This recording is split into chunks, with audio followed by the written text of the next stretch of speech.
Hello, hello, and welcome in for some more Crimson Diamond. I hope that you are doing well and taking care and everything's going okay. I'm pretty sure we're close to the end here, so we're just going to go ahead and go straight into it and kick this off. Right, okay. I don't really like being in here, but cool. Kind of a pretty cave for as creepy and dark as it is.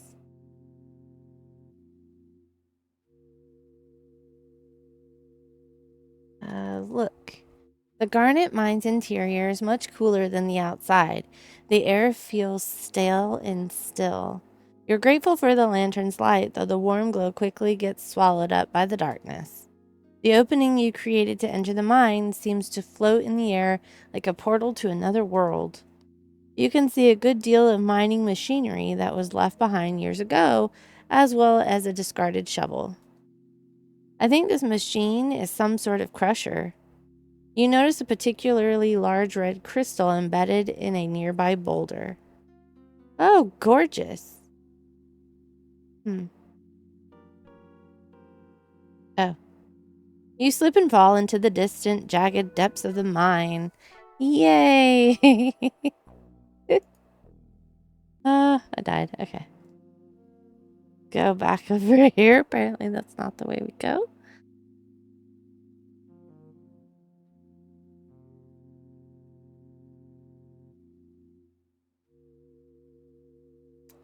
Look. Oh, this is the same thing. Oh, gorgeous. Which way could they have gone if they even came this way at all? I have to be optimistic. I will find Mr. Richards. Examine ground. The floor of the garnet mine is covered in dust and rock particles. That, plus the lack of wind and weather, has kept dozens of sets of shoe prints looking as fresh as the day they were made. The shoe prints still look very clear, but are covered in dust like everything else. Most of the shoe prints. Examine shoe prints. Aha! Here are some pointy-toed size 14 men's dress shoes, and impressions made by a size 8 women's shoes, and size 12 men's boots. I recognize this tread pattern from Mr. Richard's other boots. The 3 sets of shoe prints are the freshest after all. Now, I need to track these shoe prints and discover where they went next. The fresh shoe prints head east, deeper into the mine. Nothing but dusty miner shoe prints down this southern path. Okay. Take sample. Take crystal sample. Damn, okay. Take ball.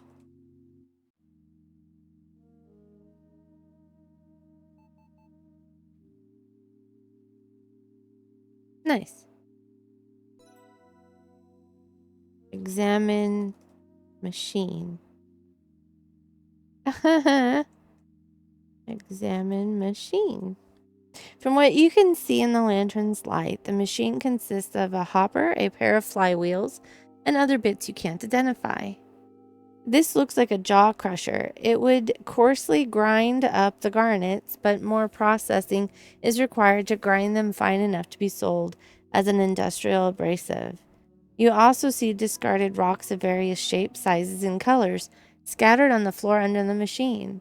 Garnets get fed into the hopper, the flywheels are turned, which activates some kind of grinding mechanism, and the ground up rocks empty out into this bucket placed underneath. Take some rocks. Take discarded rocks. There you go. Some of these are white and some are red. Take some of the coarse garnets. You take some of the coarsely ground garnets out of the bucket and into your bucket.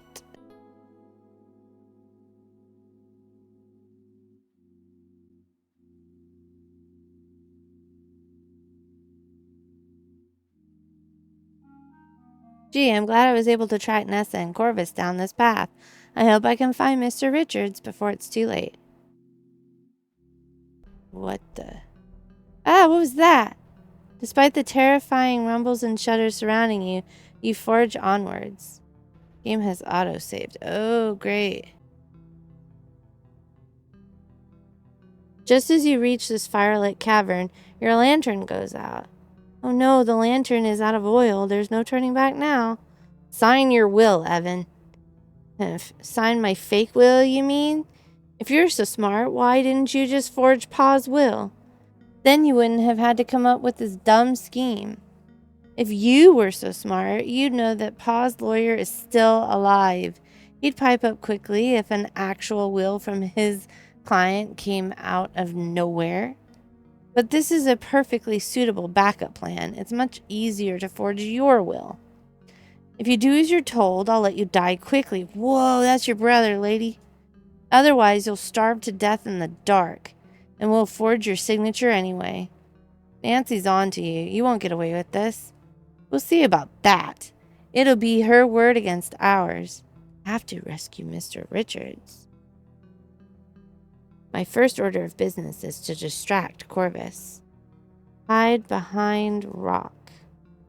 This is a pretty good place to conceal myself should Corvus happen to turn his head. Pick up rock. You pick up a plain rock from the floor. Examine discarded rocks. Look at discarded rocks. Look at plain rock. A relatively plain rock that you acquired from the mine floor. It's not particularly valuable as a sample, but every rock does tell a story. Look at coarse garnet. Nice. These are most likely garnets. Look, stop talking to yourself, lady. Look at crystal sample. The crystal sample you took from the mine's interior is truly spectacular. There are some amazing red and colorless crystal formations. Stunning. Rub river. Hold on.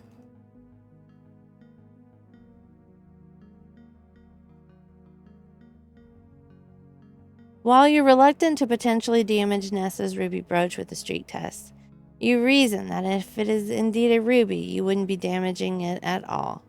Because rubies are harder than unglazed porcelain. They would scratch the streak plate, not the other way around. I'll try it. You perform the streak test as carefully as you can, though with this procedure a rather firm hand is required. The ruby in Nessa's brooch easily scratches the streak plate. Phew, I guess it's ruby after all. Yes, the inclusions I have examined in the stone are characteristics of rubies too. Rub the sample on brooch. Oh, some of the colorless specimens in the sample from the riverbed have scratched the ruby. It's possible that these are diamonds and crimson. Rub cliff sample on brooch. Try as you might, it's worth a try. Rub glacial sample on brooch. Okay. Rub rock salt on brooch. Already, you decide to... Oh, the stones from the salt sample didn't dissolve in water. Have scratched the ruby. Rubies, yeah, so they're diamond. They could be. Rub, rubble on brooch.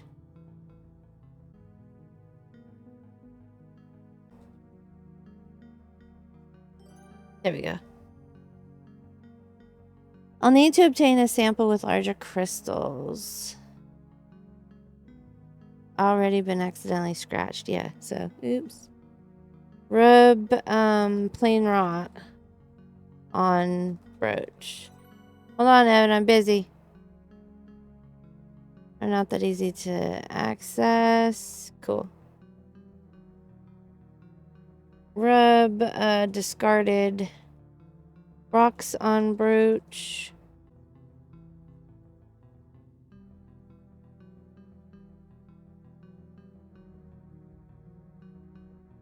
My streak plate has a bonus and the ruby. Okay. Rub discarded rocks on plate. What?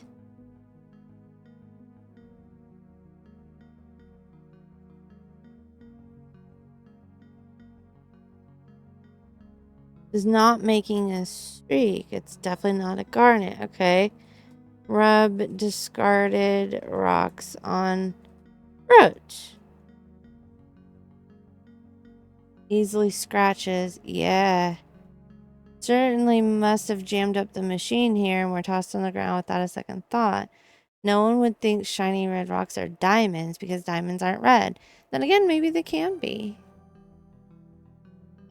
Rub coarse garnets on plate.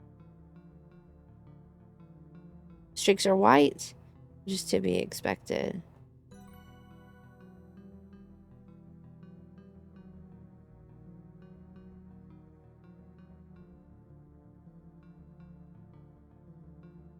Cool. Those are probably just normal garnets. And rub crystal sample on plate. Some of these specimens streak white, which is to be expected, but some of these specimens aren't streaking the plate at all. Oops.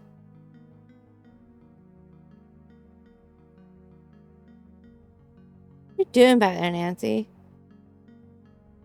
These might not be garnets. Rub crystal sample on brooch.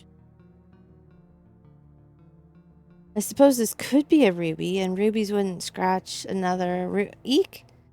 Stop yelling! There's now a large, deep scratch along with lighter, more significant marks. That was much too easy to do. But this crystal is red. It's not a garnet or a ruby. Look at the size of it. Red diamonds? Unheard of. Until now. Of course, I need to take these back to the museum for more testing to be sure. But this is looking very promising. Okie dokie. I'm going to save because I have a bad feeling about this.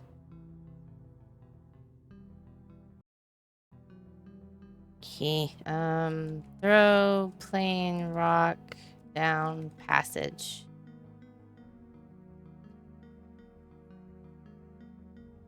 What was that? Someone coming from the middle passage?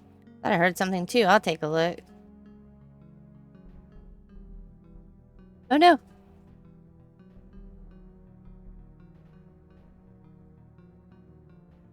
Oh, bye, Corvus. Corvus, what have you done, you oaf? Either Corvus is inaudible behind the pile of rubble, or unable to reply. I didn't expect that to happen. I just wanted to create a distraction. Get away from me, Nancy. Corvus?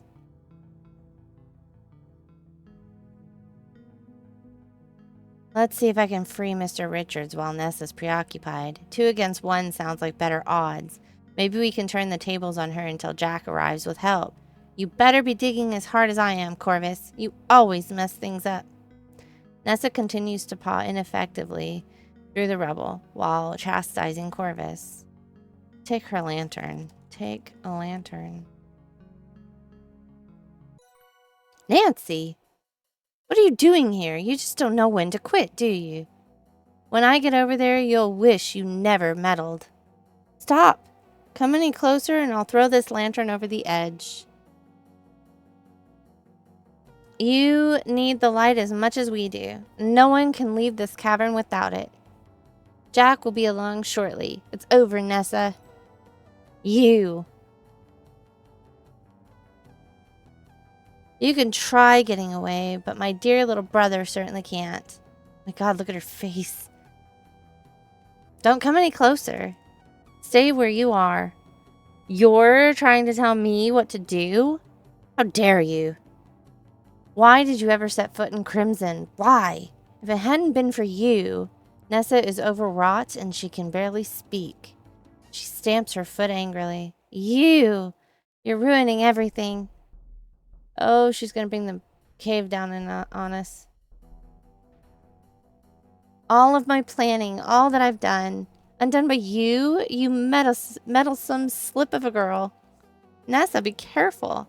Don't tell me what to do. How dare you? Nessa pulls out a knife of her skirt pocket. Jeez. You'll never leave here alive. Watch out. I said don't tell me what to do. Oh no.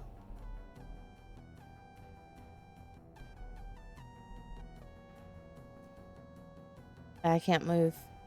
The whole mine gives a great shudder, and part of the floor gives way. Nancy! Whoosh.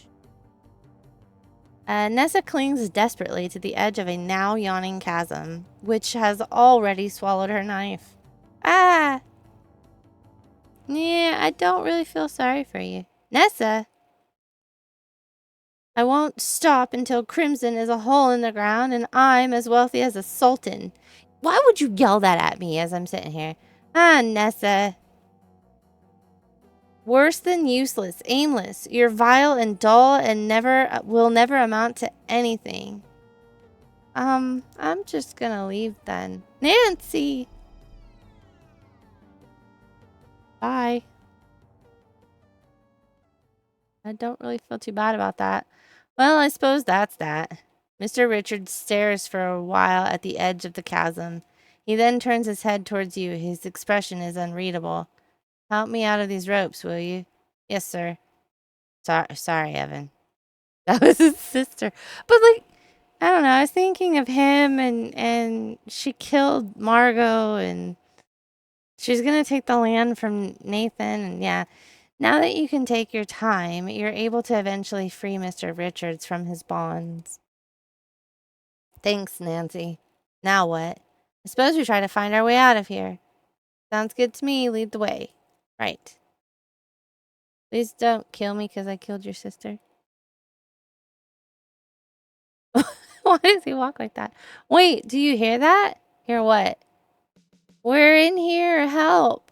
Nancy, is that you, Mr. Richards? Ranger. Yay. Nancy. Oh, Corvus is trapped behind that rubble in the middle passageway. We should probably get him out. If he's alive.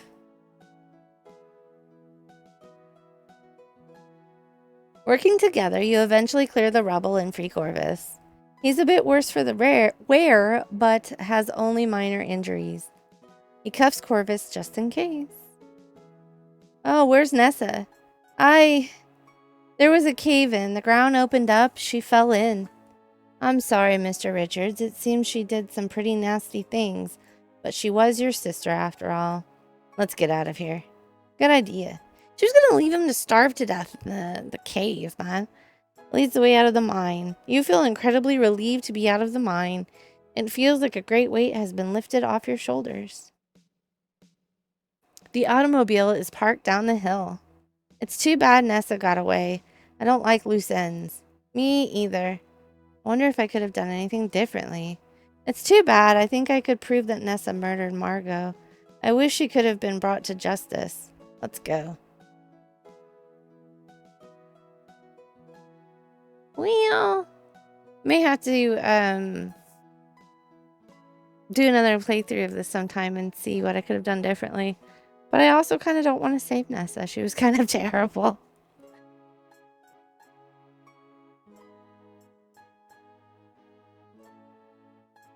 Chapter 7, Conclusions. The train station is a flurry of activity. Rangers are milling around, consulting with each other in whispered conversations. Inside, you can hear the non-stop whir and tick of the telegraph machine. The ranger in charge looks up and acknowledges Ranger Murdoch with a nod. What's happened? We've just received a telegram from down in Salt. The SO locks have been sabotaged. This will be a serious blow to Canadian military supply lines. It's a catastrophe. Not to mention a security guard was shot and killed. Clearly the culprit or culprits were armed and dangerous. We're currently with American authorities and deploying rangers to the east and west. But whoever did this has had an hours-long head start and most likely has an automobile, judging from the fresh tire tracks leaving the scene. We have our work cut out for us. Now, what have you got here? We've just come from the old abandoned garnet mine. This is Mr. Corvus Shaw. I've arrested him in connection with the kidnapping of Evan Richards of Crimson Lodge, as well as attempted fraud. His partner in crime, Mrs. Nessa, perished in the cave-in at the mine. Due to the hazardous nature of the area, I doubt her body is recoverable. Mr. Shaw is also a suspected accessory in the murder of a young woman. I had nothing to do with that. We'll see what the evidence says. Busy night. Yes, indeed. Please dispatch some crime scene investigators to the lodge so we can build a strong case. Roger that. I'm heading back down to Toronto now. I need to meet with some higher-ups immediately. The Northwest Mounted Police has commandeered a train back to the city. I've been told you call Toronto home, Miss Maple. Will you join me? I'm exhausted. I don't think I'm up for more traveling tonight, and I'm not ready to leave Crimson just yet. Suit yourself. I'll need to take your statement for the report, but that can wait a day or two. Thank you. I'll need a bit of time to get my thoughts in order. Of course. There's going to be a ton of paperwork to do for this whole caper. I'll be trapped behind a desk for weeks. Do send word when you'll be returning. I'll pick you up from the Union Station and escort you straight to the police station. Will do, thanks.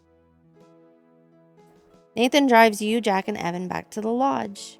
Margot's death feels like it happened weeks ago, and your arrival in Crimson feels like it happened months ago. And it feels like years ago when you spoke to your boss, Professor Plummer. Oh, my boss, my fieldwork, what am I going to tell him? Despite the excitement of the evening, you find yourself nodding off, only to be jolted awake when Nathan's automobile hits an uneven stretch of road. Eventually, not even the bumpy road can rouse you. Nancy, you awake? We're back. Once Jack has roused you from your deep slumber, you make your way upstairs as quietly as possible, lest you wake Kimmy. My goodness, what a night. I've never been so exhausted.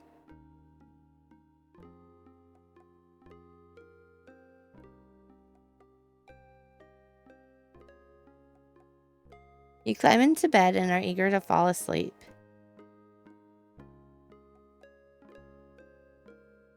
But as your gaze falls onto the ransacked curio cabinet, you realize there are a few things you may want to bring up with the other inhabitants of the lodge tomorrow morning. I better make some new notes on fresh paper to remind myself. Or I could just decide to go to sleep if I wish. Did Margot have an accomplice in the ruby brooch theft? Yes. Yes, I suspect someone helped Margot hide the ruby brooch. Who was the accomplice? It was Jack. I'm certain of that. Jack admitted to helping Margot hide the brooch. His fingerprint was on it, clear as day. I found it in Margot's walk-in closet, pinned under a hat, after Nessa and Corvus had already thoroughly searched there, including the hats. Margot was already dead by then. Jack hid the brooch there after Nessa and Corvus were finished searching that room. He admitted as much to me when I confronted him about finding his fingerprint on it. Now, about that cabinet. Who stole the pair of antique silver steins? Is Margot. Was the only one I lifted from the smashed cabinet. Plus, she admitted to taking the antique silver wedding steins. It's all pretty clear cut. But she mentioned having help. Who helped with the steins? That was Nathan. Nathan admitted to helping Margot hide the steins, but he's doing it for the right reasons. I promised I wouldn't tell, and I won't. Who was the imposter? That was Albert. Right. His geology and mineralogy books looked brand new because he never once consulted them. They were part of his disguise. That explains why he was examining that glacial erratic. He had no idea that it wouldn't be a good indicator of the geology in the area. The report Albert wrote for Nessa demonstrated no knowledge of proper field report procedures nor appropriate use of mineralogical terminology. He was definitely not an expert. I wonder if he was even Belgian. What was Kimmy's true goal? Birds?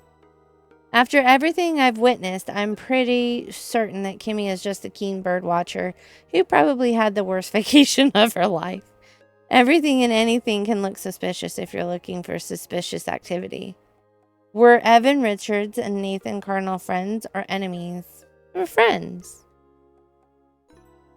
Their conversation in the conservatory indicates that they were similarly aligned when it comes to the fate of the lodge and lands. They also met up in the study after that first dinner. It was hard to tell if they were friendly then, but I did see them shake hands. They respect each other. Margot entrusted the wedding steins to Nathan. She trusted him. And Nathan was risking Nessa coming after him for those valuable antiques. Nathan was out late at night with Jack, and they were both helping Mr. Richards. I heard them talking about that. I recovered a sample of clear crystals from the salt at the lodge that didn't dissolve in water. I'm pretty sure that that's where Nathan and Jack were trying to hide. Judging from the conversation I overheard in the carriage house, Nathan, Jack, and Mr. Richards were working together to deal with Albert. Nathan and Albert had a clandestine meeting in the boathouse.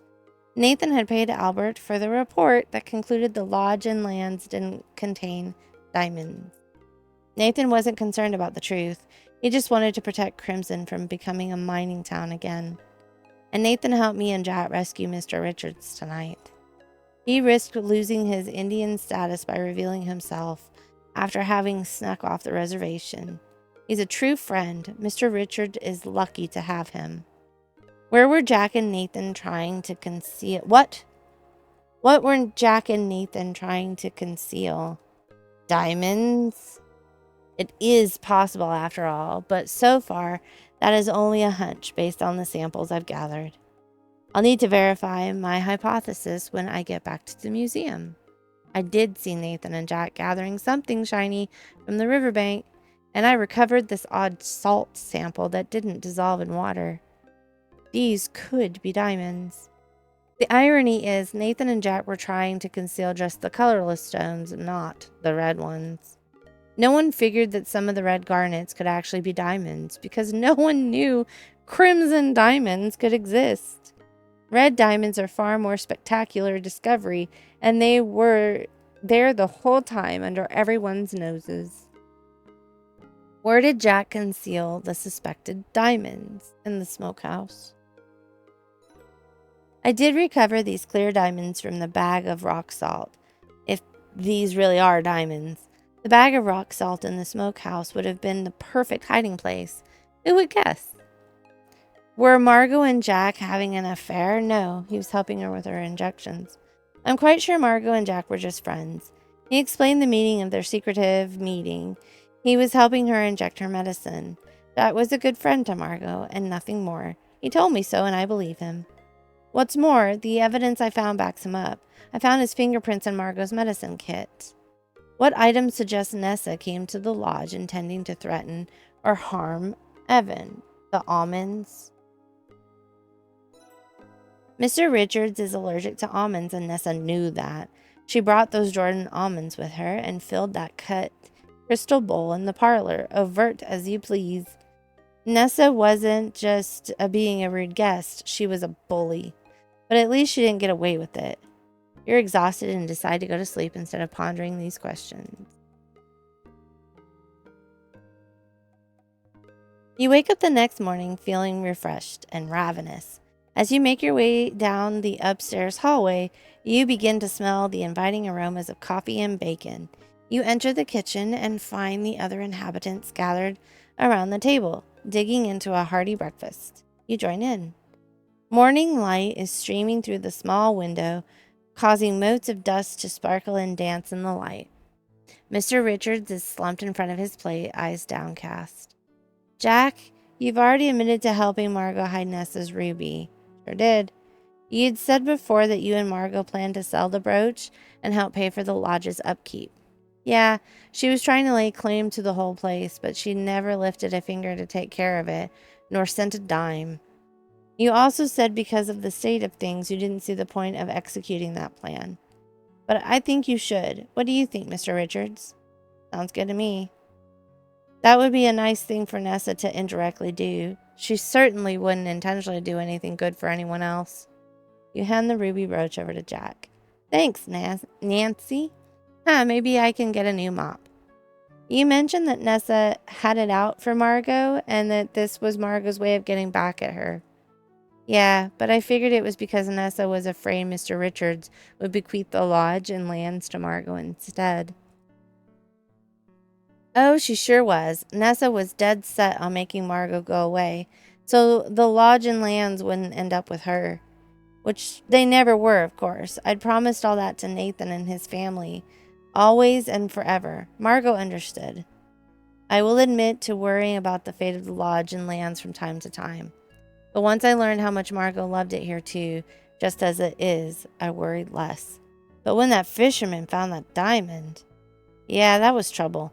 Nessa arrived and she recognized Margot's face from some old wanted posters. In a past life, Margot lived and worked up the Skagway during the Klondike Gold Rush. She was just a kid. She made some mistakes, trusted the wrong people, but she told me all that, so it didn't work when Nessa tried to blackmail her into leaving Crimson. Nessa found another way to get the better of her. Evan's face falls and he clamps his mouth shut. Her secrets. You mean, like, in the night that first you arrived? Yes, I know we've already discussed that. You said the two of you were just friends, and I believe you. Yeah, Jack helped Margot with her treatments. You knew about that? Sure did. Jack helped her with that every night. I couldn't. Too squeamish. The injections were very painful for her. I couldn't stand to do them. Well, that makes me feel better about that. Margot knew Nessa and Corvus would rummage through her things. Her vanity has a lock, but she suspected that it wasn't secure. In fact, she suspected it had been tampered with already. I kept the brooch in my pocket for a bit, but when we were fixing to head to the garnet mine, I didn't want to bring it with me. So I nipped upstairs to her giant closet and pinned it to the underside of one of her hats, up on one of those mannequin heads. I figured should Nessa and Corvus return to the lodge, the last place they'd look is somewhere they'd already searched. Kimmy, I'm sorry that your birding trip was full of so much drama and tension, but I'm very glad I got to meet you.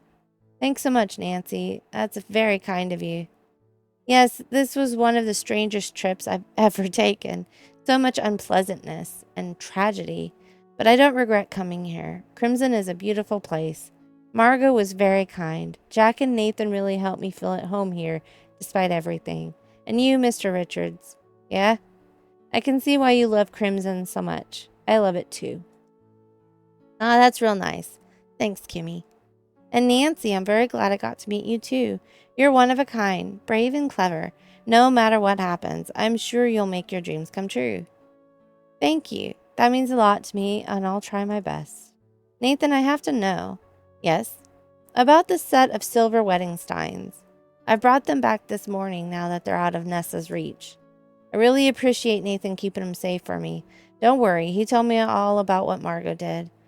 And they're right about me. I would have just given them to Nessa to make her stop harassing me. Story of my life.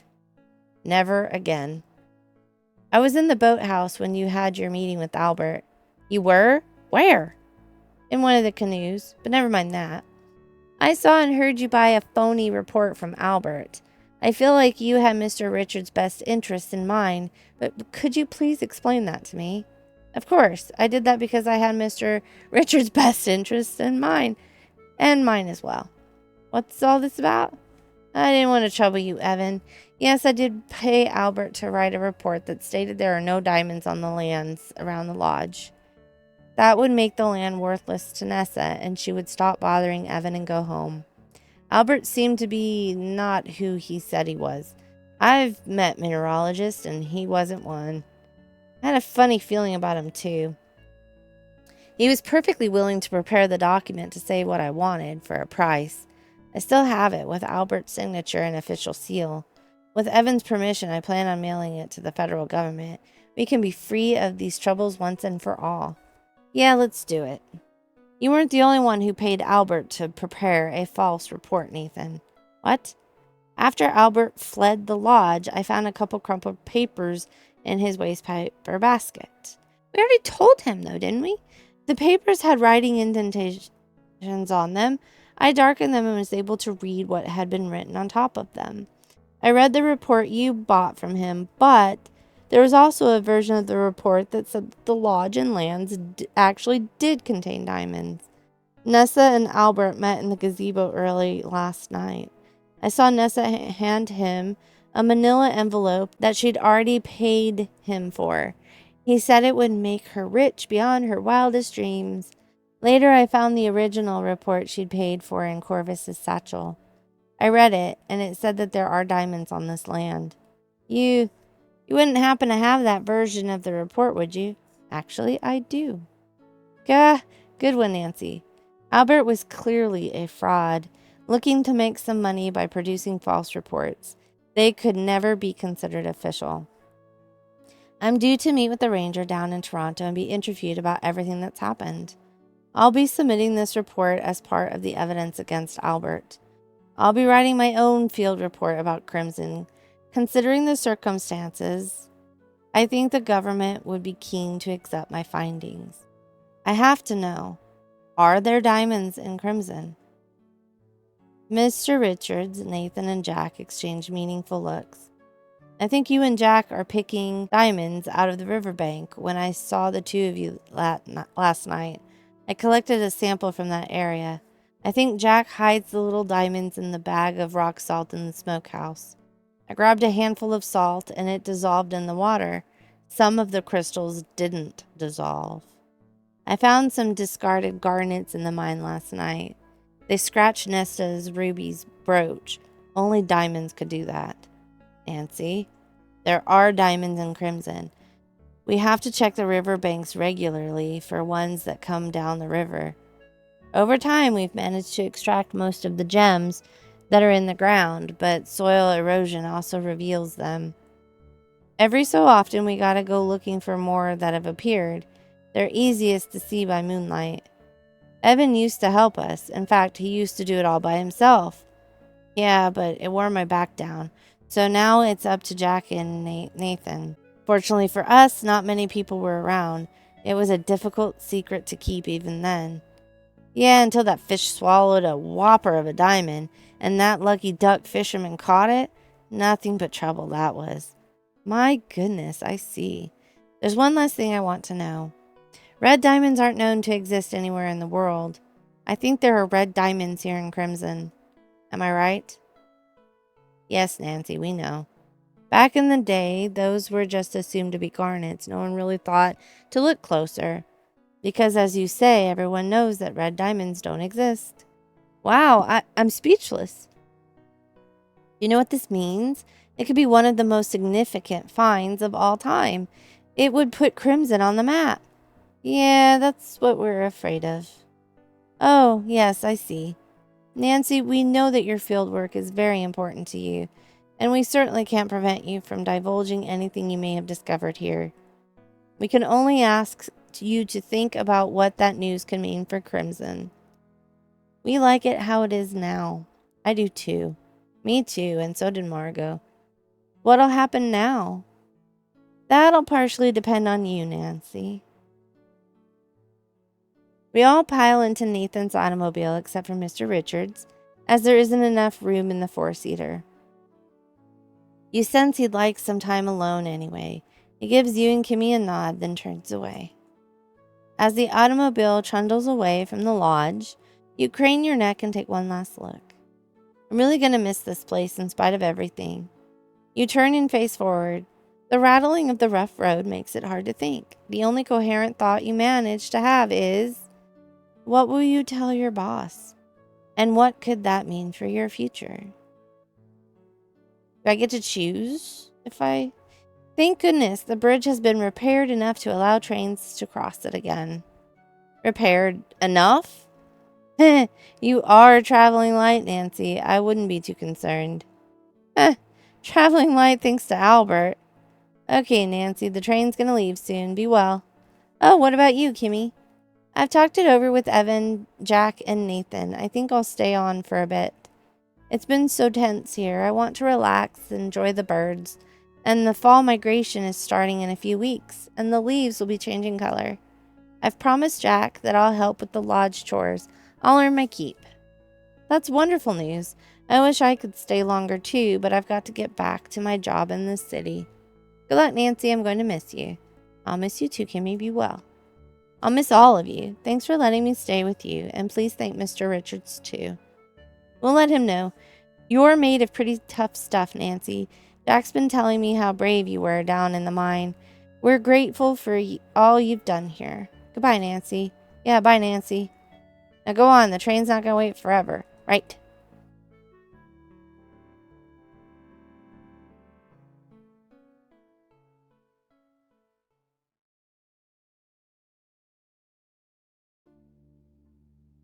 You stare out the train window. It's a clear, cool morning. As crisp and refreshing as it is this far north, you brace yourself for the muggy summer heat down by Toronto. Your mind is buzzing with all that has transpired over the last few days. It feels like you're returning home from a long voyage. You can't help but wonder, did you miss anything? Did you leave any loose ends? Would you like to be privy to some helpful introspective thoughts, yes or no? You feel confident and satisfied with all you've done. You watch the landscape whiz by and drift off into the contented sleep.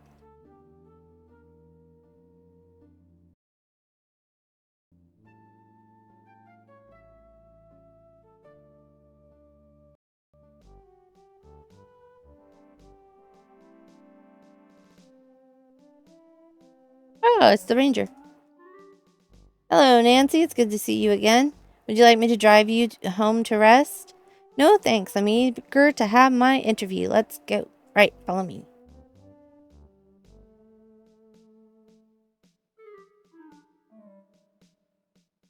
You look over at the wanted posters on the bulletin board and see a familiar face. The face has familiar features, but the expression gives you pause.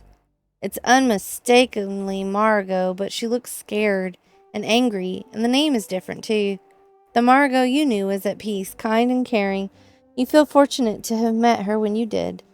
The poster lists her offenses as assault, theft, racketeering, public nuisance. Nancy? Sorry, just lost in thought. Ah, yes, that person has been on the most wanted list for a few years now. Skagway was a near lawless place. Sometimes who the criminals were was a matter of public opinion. And sometimes, if you didn't make friends with the right people, you could get stuck with all sorts of trumped up charges. Does she look familiar to you? No, I don't recognize her. Very well, let's begin. Suddenly, your boss, Professor Plummer, appears in the doorway. Nancy, there you are. Welcome back. I'd heard the train had come in. Sir, we're in the middle of a confidential interview. My apologies. I won't be a moment. Nancy, what did you find? Are there diamonds and crimson? I must know. I'm gonna go with no. I'm afraid I didn't find anything significant, Professor. I don't want. I just like the guys at the lodge. I don't want to say yes and mess up their whole lives. I managed to obtain some good samples, though, and I think I'll still be able to produce a good report for my field work. It just won't be very exciting. I'm sorry to hear it, Nancy. As for exciting, most research isn't. Don't worry too much about that. Come see me when you're ready, and I'll help you with your report. Thanks so much, Professor. Take care, Nancy. See you soon. Bye. Oh, he took off. Okay, now let's really begin.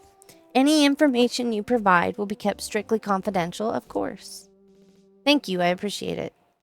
Although Nessa perished in the mine, it's important for us to get to the bottom of what actually happened. Nessa was connected with Evan Richards' kidnapping, Margot's murder, and attempted fraud. According to Mr. Richards, he was assaulted at the jetty, but it was dark out and he was rather inebriated. Do you have any evidence connecting Nessa to the scene at the jetty? Yes. Yes, I do. What evidence did you find? Okay, one word answers will suffice. Decanter. I found Nessa's fingerprint on the shattered crystal decanter at the jetty. It was made of thick glass. It wouldn't have broken from being tipped over or dropped from carrying height. I think Nessa had a confrontation with Evan on the jetty, during which she forcefully threw the decanter down, causing it to break. Well done, Nancy. Our investigators found that broken decanter and came to a similar conclusion. Then why are you asking me? Did you find anything in areas besides the jetty that could connect Nessa to Evan's kidnapping? Yes or no? Yes. Yes, I do. What evidence did you find? One word answers will suffice. Almonds? I found these Jordan almond fragments on the table in the smokehouse. I managed to recover Nessa's fingerprint from one of the candied shells. This is fantastic, Nancy. You've placed Nessa in that smokehouse. May I have those? Of course. Do you have anything else that to share that would connect Nessa to Evans's kidnapping? Yes. Her hair.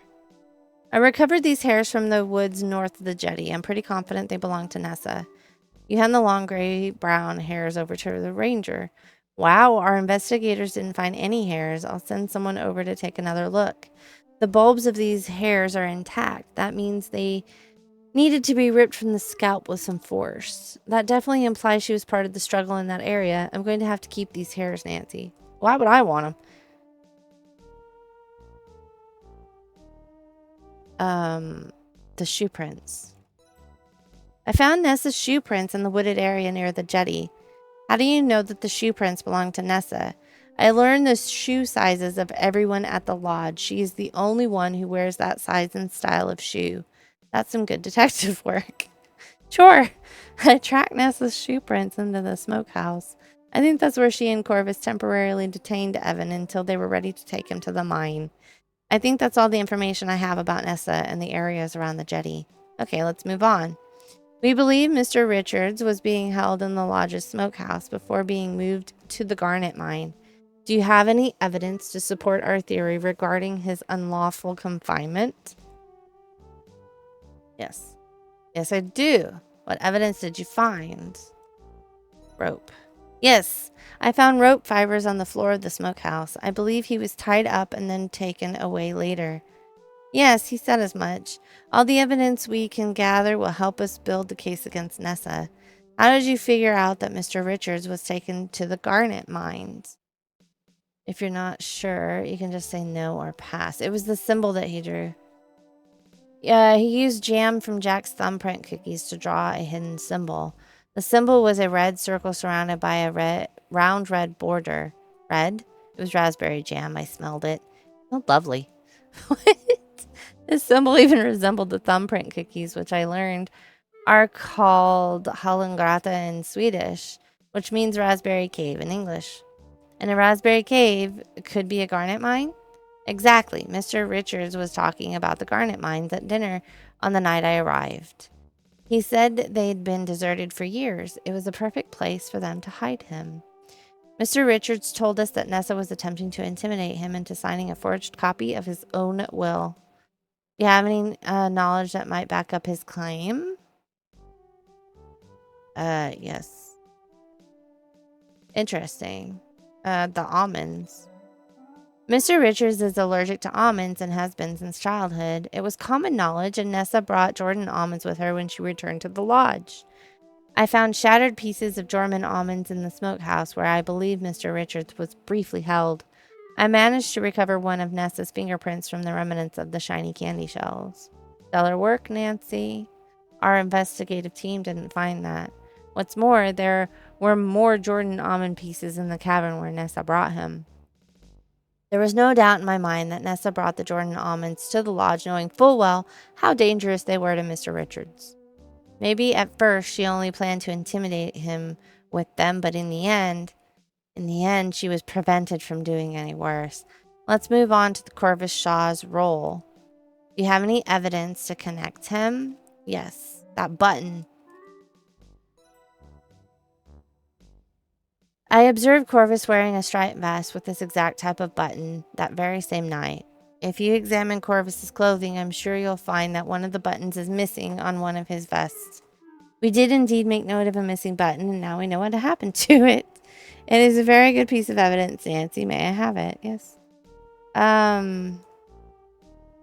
Yes, his shoe prints. We were following his feet. A size 14 or whatever. The shoe prints on the jetty must have been formed when he stepped into the spilt whiskey and they were still wet. That suggests to me that he was either present during the abduction or soon after. Considering the scuff marks I saw on the jetty, Mr. Richards was dragged away with some force. I doubt Nessa, an elderly lady, could have dragged her brother away with that amount of force. That's terrific work, Nancy. Our investigators didn't see any shoe prints on the jetty. They must have dried before we got there. But now that we know that they're there, perhaps some forensic processes will help reveal them. I think Corvus's movements during that time are pretty clear. Very thorough of you. Every bit helps. I think that's all the information I have. Okay, let's move on. What about any lesser crimes? We suspect Corvus was brought to the lodge by Nessa to commit fraud. Do you know anything that would help us build that case? Yes. Fake will. I found Mr. Richards' last will and testament in Corvus's satchel. It is stated that Nessa was to get everything after his death, although it hadn't been signed by Mr. Richards and the writing was in Corvus's hand. That seemed pretty fishy to me. Very interesting. Do you happen to have that document? Yes. You're welcome. And what about Albert? What can you tell me about him? We're still on the hunt for whoever sabotaged. He's a suspect, but we suspect this man is involved in other illegal acts. Do you think you can attribute other crime activities to him? Yes. Well, he threw my luggage off the train. I found his train ticket stub in one of the jackets he left behind before he fled the lodge. When I saw him on the platform in crimson, I mentioned that I hadn't seen him on the train. He told me that he'd been in first class, which was a lie. His ticket stub clearly says coach, same as mine and Kimmy's. And what's more, I found his fingerprint on the ticket stub, clear as day. I also remember smelling cigar smoke in the coach car, the same brand that Albert smokes. I vaguely remember a man sitting directly behind Kimmy and I for part of the journey. He was concealed by a newspaper. I never saw his face. I think he overheard me and Kimmy talking about Crimson and why we were traveling there. He must have been afraid I'd be able to reveal him as an imposter if I had my field kit, so he got rid of it while me and Kimmy were sleeping. I think he tossed my luggage out of the back of the train. That would be the easiest way to dispose of it. He then hid in the neighboring first-class car when it was empty near the end of our journey. Very well deduced. It just so happens the Rangers found your luggage near the train tracks. Yay, did they? Yes, your name was found on the tag inside. Everything is intact. That's wonderful news. I was afraid I'd have to save up for another field kit. Your luggage is still an exhibit in the ongoing investigation. We found some fingerprints on the outside and inside of the luggage. We'll be needing to fingerprint you while you're here at the station, so we can separate your prints from those of the suspects. After the case is wrapped up, we'll return your luggage. Do you have the ticket stub you found? Yes.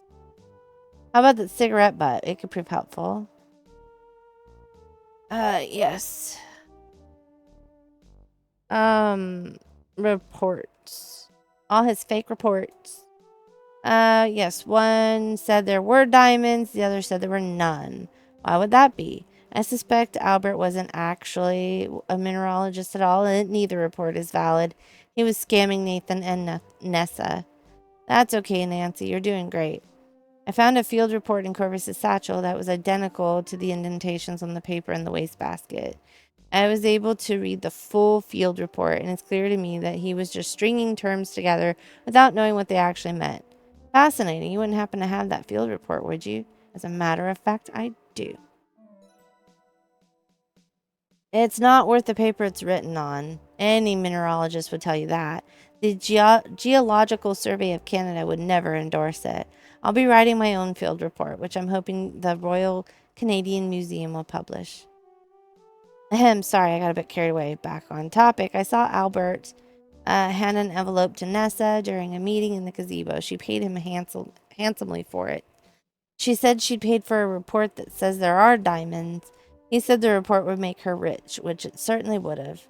I bet she entrusted this field report to Corvus. I was witness to a secret meeting in the boathouse between Nathan and Albert. I clearly heard Albert say, wow, I wish I hadn't told him that about Nathan.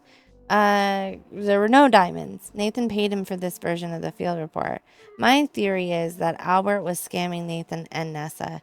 He figured he could make some quick money off both of them. He wasn't seriously conducting field work. He didn't even know how.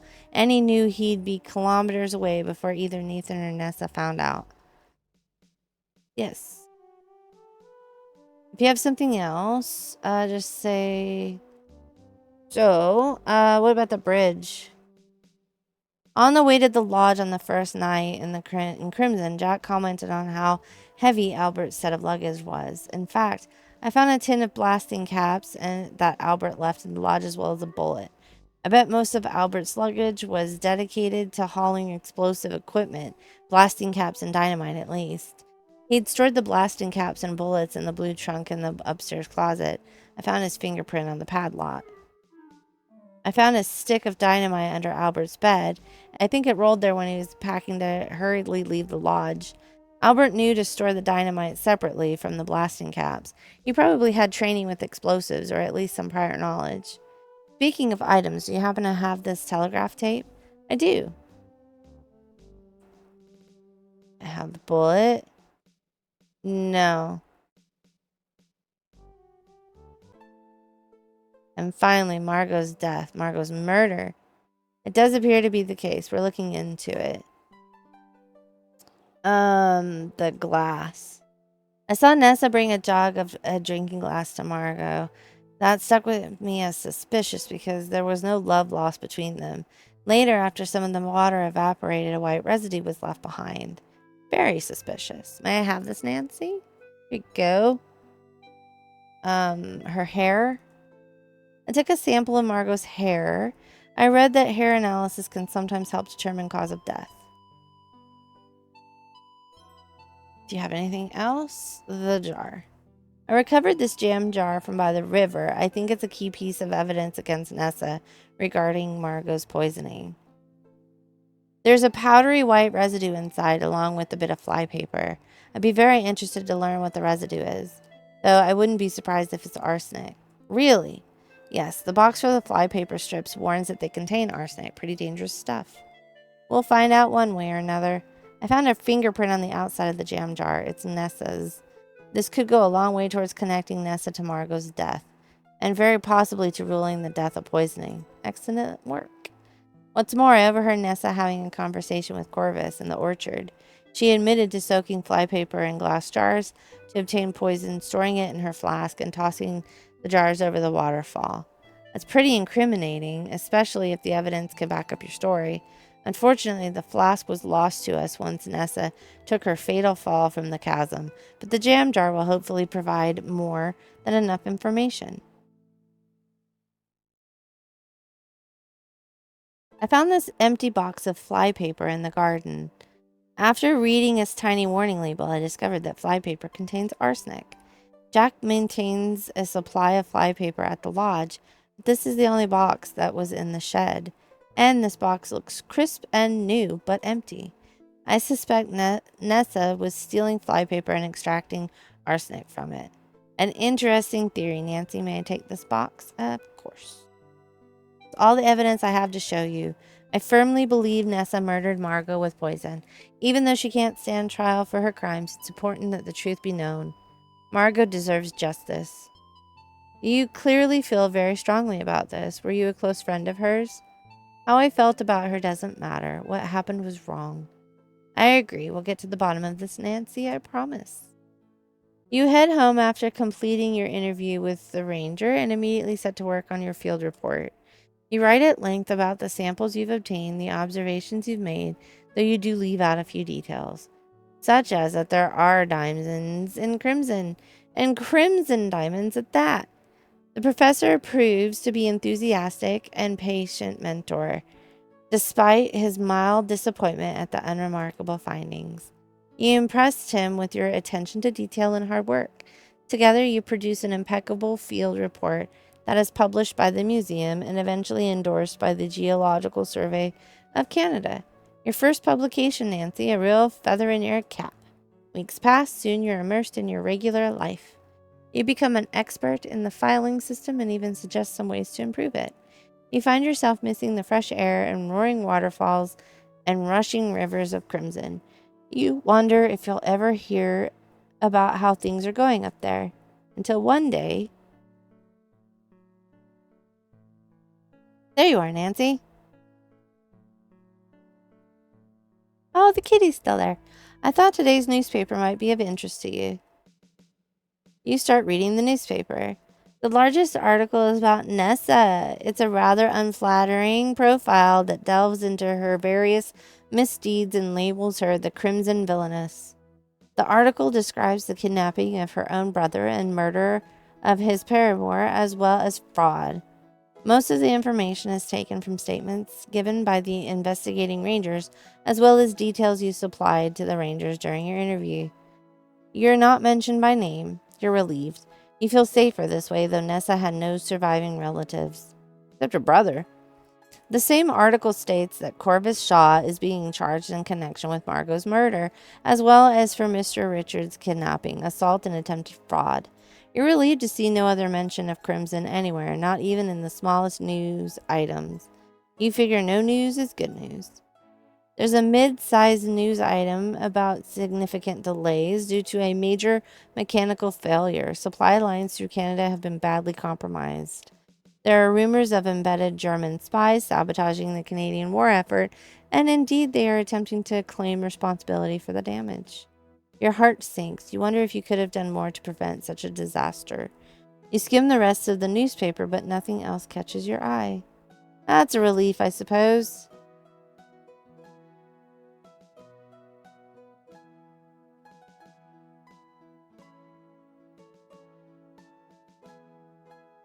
Too bad about the whole diamond fiasco, eh, Nancy? But we both knew it was a long shot. Good work today, kiddo. See you tomorrow. Bright and early. Yes, sir. You start to walk home. You're relieved that Crimson won't become an open pit mine and that Kimmy and her birds are safe and happy.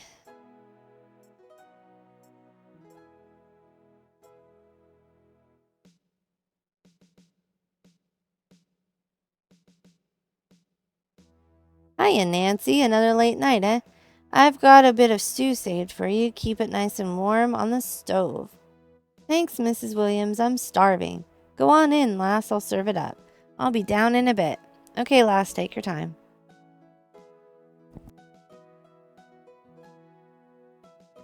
Mrs. Williams ladles a hearty bowl of stew and slices a bit of bread for you. Food is delicious and warms you to the bone. She sits with you and the two of you chat about the goings on in the neighborhood. You're grateful she rents your room so cheaply. Museum clerks don't get paid very much. Once your belly is full and Mrs. Williams has washed the bowl, she waves you away from the menial task. You step lightly upstairs, lest you wake the other lodgers.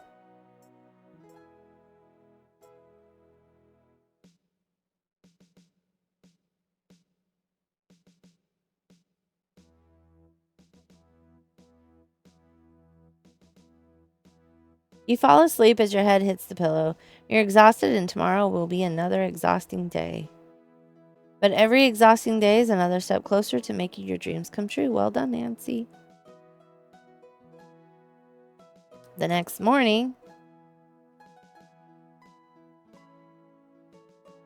you pick up the envelope. It's from Mr. Richards.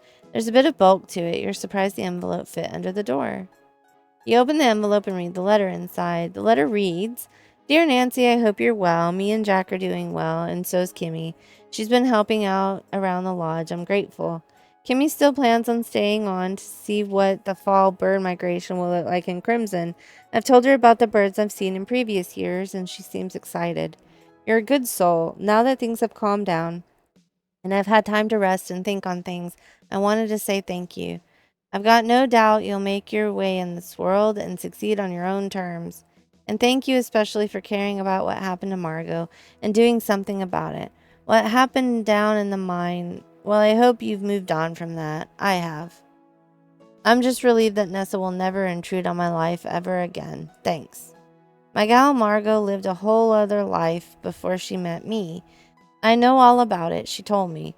I knew she was sick. None of it mattered to me. I just wish I'd died first. But never mind about the past, Nancy. Let's talk about the future. Margot was a very successful businesswoman in Skagway, which is what brought her unwanted attention from unsavory people. She had to do certain things to protect herself, including leaving town quick. She had to leave some things behind. She buried them and told me where. Now I'm telling you where. Coordinates and directions enclosed. If you're up for an adventure, seek out what she buried. It's all yours. You earned it. But wait for spring to set in and take the time to plan the journey. It's a long way away, and I've enclosed something to help you pay your way there. Take it to the jeweler with the deep pockets and sell it. If you'd rather not make the trek, sell it and use it to pay for your education, your dreams, or just enjoy life. It's up to you. Nathan sends his regards, which reminds me, I've already transferred ownership of the lodge and lands to Nathan. I should have done that a long time ago. I'm living in his house now. We all are. Take care, Nancy. You're welcome at the lodge any time. Nathan says so, and so do I. You unwrap the little bundle of cloth and are stunned to find yourself holding Margot's white garnet necklace. Oh, this probably isn't a garnet. You can't resist the call to adventure. You sell the necklace and spend the bleak, monotonous winter months in the city planning your trip to the Skagway. At long last, the weather becomes warmer. You book a train trip out west. By the time you arrive in Vancouver, it's the start of summer. You manage to book passage on a large fishing vessel up through the Georgia Strait, along the coast of the British Columbia, and into Alaska. From there, it's a quick jaunt up the Lynn Canal on a smaller fishing vessel and into Skagway proper. The fisherman drops you off at the dock bright and early and tells you he'll pick you up at the end of his workday, after which you'll spend the night in Juneau. You head into the wilderness, fending off the largest black flies you've ever seen. Eventually, you find the spot that Evan described in his letter.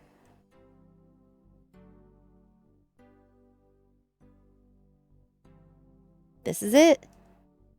Oh, that's me.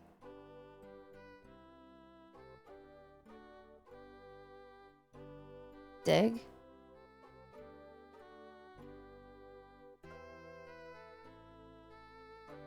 You excitedly use your trusty trowel to dig under the bush.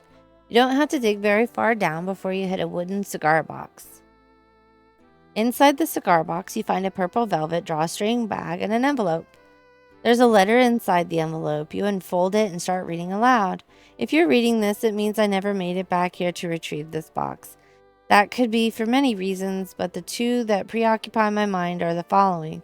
Number one, that I've managed to find a place where I belong among people who love me and that I never felt the need to return.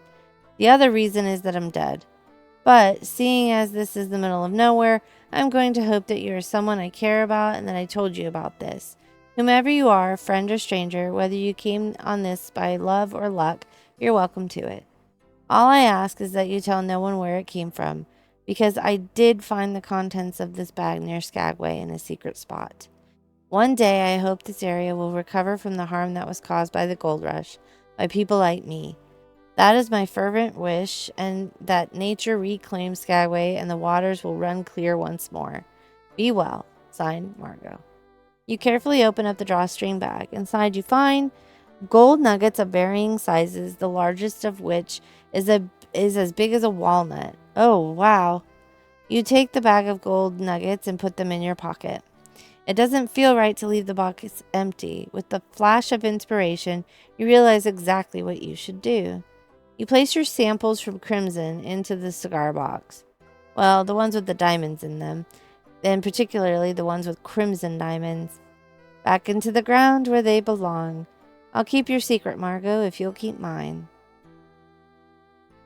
You carefully rebury the cigar box beneath the bush. Margot picked a perfect spot to conceal her treasure. Even now, you can hardly tell where you've just dug. I suppose that's that.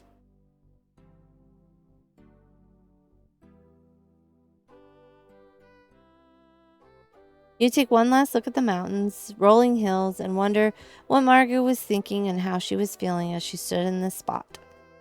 I wish I could have told you about the peaceful, beautiful place you'd find, and the people you'd meet who'd care about you. Bye, Margot. You trek back to the dilapidated dock. The fisherman is waiting for you, his nets full of halibut.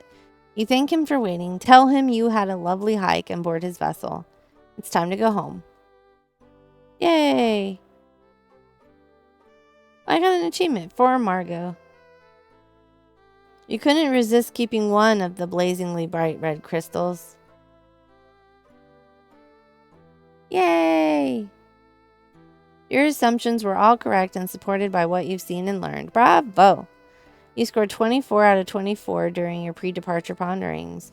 You performed satisfactorily during your interview with the ranger, but you could have been more helpful. You scored 14 out of 19 during your interview. You did pretty well in your investigation and reporting. You scored 7 out of 8. You suspected that Albert was up to no good after finding the bullet and blasting cap. After reading about the sabotage, your guts tell you that Albert was involved. The sabotage devastated Canadian supply lines along the Great Lakes waterway. This, in turn, reduced Canada's ability to supply its allies during the Great War, which ultimately led to defeats on key battlefronts and the protracted Allied victory. The sabotage of the railway bridge was never solved, though the authorities suspect a link between its destruction and that, both acts employed similar techniques and materials, and both targets were vital infrastructure for supply lines. It was never again seen on Canadian soil, though a man bearing a strong resemblance was later revealed to have been elevated to the leader of the German army. Ew. Corvus Shaw was found guilty for being an accomplice in Evan's kidnapping, forgery, and attempted fraud. You helped clear him of charges involving Margot's death because you'd been privy to the conversation he'd had with Nessa in the orchard. He was disbarred and served 5 years in a medium security prison. Upon release, grateful for your assistance in partially clearing his name, he dedicated himself to community service. Margot was laid to rest in Crimson's lushly overgrown cemetery in an informal service attended by Evan, Jack, Nathan, and Kimmy. Oh, Nancy didn't go. It was a consolation to the attendees that Nessa was brought to justice for all her crimes. Kimmy stayed at the lodge until after the autumn migration of birds, when she returned to Vancouver to be with her family. From then on, she'd visit Crimson for the spring and autumn migrations, as well as the nesting season every summer. Jack remained at the lodge, continuing to take care of it after Evan legally transferred the lodge and lands to Nathan and his family. When Jack became old and creaky, the Cardinals in turn took care of him. Nathan Cardinal and Evan Richards arranged the transfer of the lodge and lands to the Cardinal family, effective immediately. Considering recent events, they agreed it was a good idea. The secret of the Crimson Diamonds remained hidden. Nessa's body was never recovered from the garnet mine. You wondered if it would have been better for Nessa to face justice for her crimes, but what's done is done. You still see her enraged, fire-lit face falling into the darkness in your dreams. But at least Evan could sleep easier, and he was able to live the rest of his life in peace. Evan Richards peacefully lived the rest of his days in his beloved lodge. Upon his death, he was buried alongside Margot and his parents in Crimson, which is exactly what he wanted. You wonder how he felt about you letting Nessa fall to her death. In your dreams, you can sometimes still see her enraged face falling into the darkness. Part of you wishes you had been able to bring her to justice. You had a pretty strong case against her. Yeah, but I didn't like her. You continue working diligently as a clerk at the museum. A month later, you're accepted at the University of Toronto in the Department of Geology and Paleontology as an undergraduate. The professor spoke highly of your field work in Crimson. Although your findings weren't revolutionary, he tells you that impeccable work, regardless of result, is the bedrock of any scientific discipline, and that he's very proud of you. A few months later, you receive a letter from the ranger praising your prowess and tenacity in bringing Margot's killer to justice. He says you're a natural detective and that he hopes your paths will cross again someday. Thanks for playing. Yay! That's pretty cool. The music was composed on a real roll. That's pretty neat. yeah, I enjoyed this one. This was pretty cool. Thank you guys so much for coming and hanging out with some Crimson Diamond. As always, I will let the credits roll and I will bow out. And yeah, I will catch you guys next time. Hope you have a great day, evening, everything. And I will see you later. Have a good one. Bye.